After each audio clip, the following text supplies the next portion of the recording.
Bilang pagpapakita ng suporta para sa isang mapayapa at maayos na halalan, voluntaryong isinuko ng ilang punong barangay sa Maguindanao del Norte ang iba't ibang kagamitang pandigma sa tropa ng 7th Infantry Battalion. Ano-ano nga ba ang mga isinukong armas at paano ito makakatulong sa pagpapanatili ng kapayapaan? Alamin sa ulat ni Almar Forzuelo.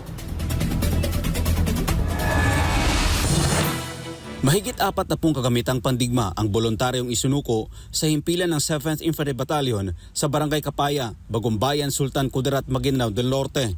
Isang mahalagang hakbang tungo sa mas ligtas at mapayapang komunidad. Ang inisyatibong ito ay bahagi ng pinaigting na kampanya laban sa mga iligal na armas sa ilalim ng Small and Light Weapon Management Program na naglalayong bawasan ang presensya ng loose firearms sa mga lalawigan. Ayon sa pamunuan ng 7th IB, mismong mga punong barangay at lokal na lider mula sa iba't ibang bahagi ng lalawigan ang nagkusang loob na mag-turnover ng mga armas, isang patunay ng kanilang pakikiisa sa pagsulong ng kapayapaan at seguridad sa rehiyon.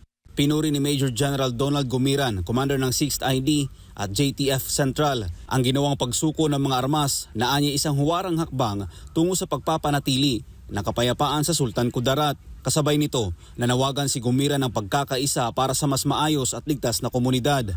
Matatanda ang mahigpit ngayong binabantayan ng iba't ibang ahensya ng pamahalaan ang seguridad sa Bangsamoro Autonomous Region in Muslim Mindanao o BARM upang matiyak ang kapayapaan at kaayusan sa darating na halalan. Ang voluntaryong pagsuko ng mga armas ay isang mahalagang hakbang tungo sa mas ligtas at maayos na komunidad. Habang papalapit ang halalan, patuloy ang pagsisikap ng pamahalaan at mga otoridad na tiyakin ang kapayapaan at seguridad sa rehiyon, isang adhikaing posible sa pamamagitan ng sama-samang pagkilos at kooperasyon ng lahat.